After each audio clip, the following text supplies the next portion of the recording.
August 19, 12:55 p.m. So here's something new that they started doing, or at least I started recognizing it today. At one of the bus stops that I was at, Victoria, the back passenger right seat in a red car did this, right? But very intentional. He was wearing glasses. He looked at me, and then when he realized I was looking, he looked away, and then he went like this. I was like, that's odd. I was like, are you trying to call me a loser? And then right now, I'm here at the community center. As I was making my way downstairs, there's somebody sitting in the lobby, black guy. Beards, with a hat, the military hat, I think, in his late 40s, maybe 50s. He looked at me, and then he went like this. I arrived downstairs, I'm outside. Caucasian lady wearing all black, probably in her 30s or something. She is walking, she's crossing the street here, right? This is Helmec and Seymour. And she has a middle finger, but instead of it being upwards, it's downwards. So she's walking with the middle finger like this.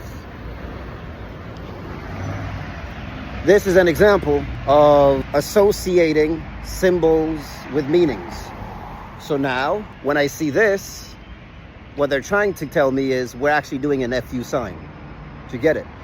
So instead of doing an FU sign, like that guy over there in the glasses, the brown guy in the glasses, instead of, fixing it like this, he went like this. And they've done that quite a few times. I don't know if you can see, he's somewhere over there. So now, this is the new FU when it comes to me. That's just one example of many of how they associate certain meanings with certain gestures, and they target me with it. And now they can do it publicly in the open, and it's an FU to me because I know that's what they mean, but to everybody else it's not an FU.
So now, this is the new when it comes to me. That's just one example of many of how they associate certain meanings with certain gestures, and they target me with it. And now they can do it publicly in the open, and it's an FU to me because I know that's what they mean, but to everybody else it's not an FU. Again, hiding in plain sight, mind war, psychological warfare, torture, abuse, right here in the public. Oh, another thing they do, they put their hands behind, like when you're cuffed, when you're being arrested and both of your hands are behind. They do that as well, every now and then. In the bus today, I think it was a 20, Victoria to Hastings. White guy wearing a Metallica shirt, did a version of the Hitler sign, but instead of starting it from up, he did it from down. He went like this and was very intentional, like even moved his hands a little bit like this. And he also had a recorder, a lapel camera. He was... But just because I heard that, I love you. Balance, and the rest of your day. And I'm so sorry. Thank you so much, my brother. Thank you.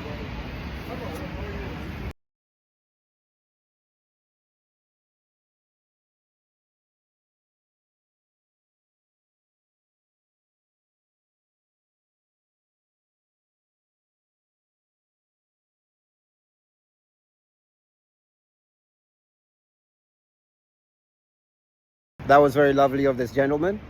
So I told him, hey, stop filming me. It's weird. First he was sitting behind. I moved because he was just fidgeting around me, standing up, moving with the pole, just doing some weird thing. So I moved to the midsection of the bus. I'm like, I'm just gonna leave him in the back. I don't wanna deal with this stuff.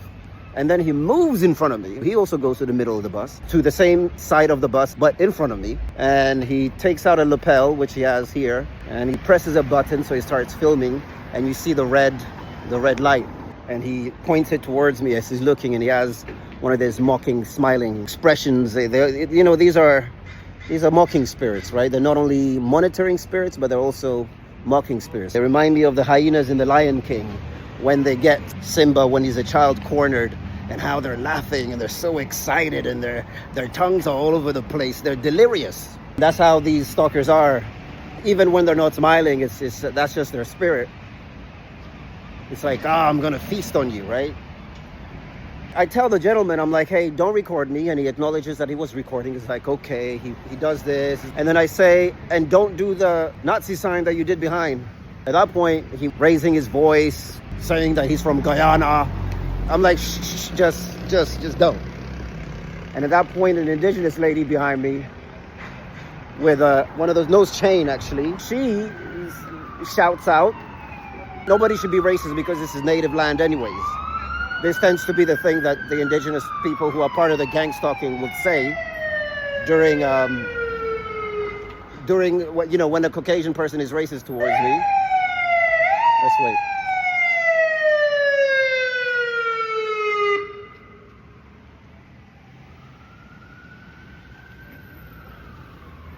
So she said, this is native land anyways. Nobody should be racist.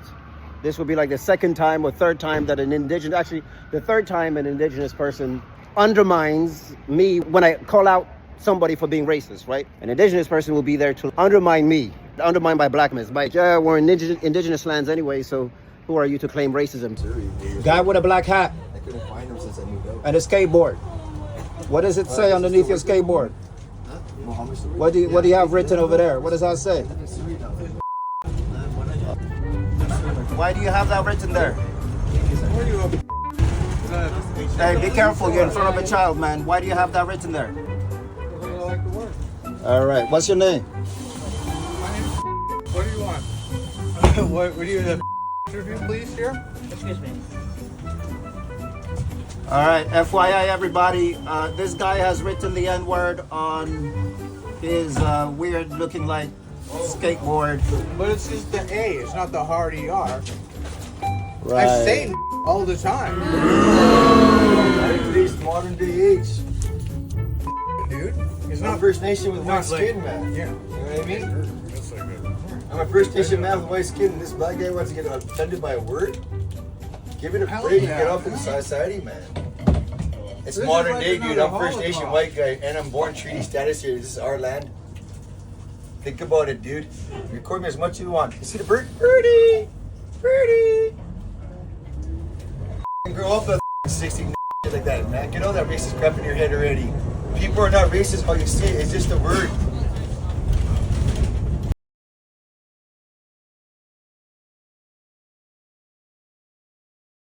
Yeah, we're in indigenous lands anyway, so who are you to claim racism? I call it Oppression Olympics. It's an attempt to make my claim of racism not as relevant, not as potent as her claim of indigenous land. And the thing about this as well is all-encompassing, right? The racism is directly to me, one body.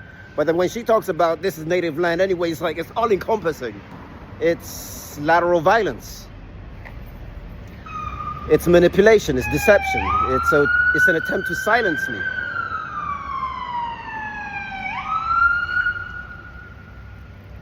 And then when he leaves, she tells me, I'm so sorry you experienced that. You shouldn't have experienced that. But then out of nowhere, she starts talking about exorcism. About how, it's people's demons. People who are racist, people who are like that is because of a demon entity that entered them. She starts talking about demons. So in a way, she's also effacing his responsibility. So he's not responsible. It's the demons that are responsible.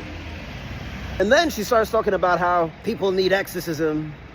I'm like, okay. We arrive at a bus stop on Hastings. 2 indigenous people come and sit in front of me.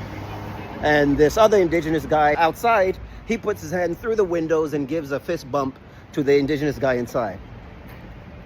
And that indigenous guy outside, I've seen him several times on Hastings area.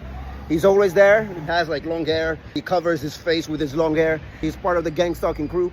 And check out the symbolism, right? It's like you can be touched, right? It was like a fist bump, which is the same thing that another indigenous guy did to me, but he punched the window when he was outside shouting and saying all this evil stuff at me. I'll walk down the street with a big N t-shirt and an IGGER on my goddamn hat, my shirt. Man.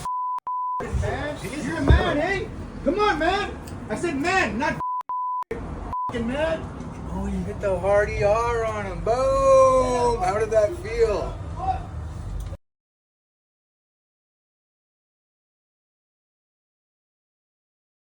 So the indigenous guy starts talking to the indigenous woman behind me, talking about demons and exorcism. So he butts in, he's like, oh yeah, I believe you, I believe what you're saying. And she says, I'm not talking to you. He's like, yeah, but I just agree with what you're saying. Obviously, when she said, I'm not talking to you, again, it's fake. She's trying to make it seem that she's antagonistic towards him, but it's fake. It was just clear to see. It's part of the whole script. They're actually together. They're trying to make me think that this is a natural conversation, but it was entirely scripted, part of the gang theater. Now, so he starts saying, yeah, man, it's so true, man. I've seen demons. I've actually seen demons. As soon as he starts saying that, I'm like, okay, it's a wrap. I'm done. I get up. I go to the front of the bus. Now, guess what? As soon as I arrive at the front of the bus, there's 2 people sitting behind me, 2 women.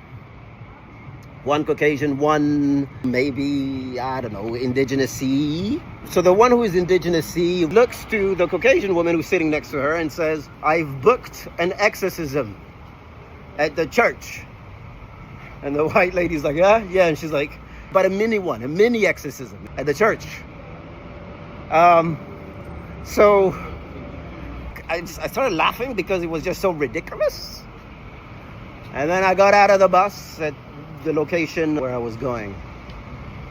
The Nazi sign, the people talking about exorcism, all this was between 10:30 and 11 a.m. today. The first gesture was probably at 10 a.m., 10:15. The second gesture was just about 20 minutes ago when I was inside of the gathering place.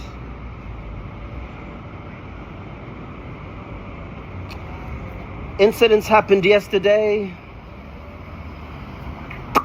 but it is what it is. I just can't continue with describing the rest.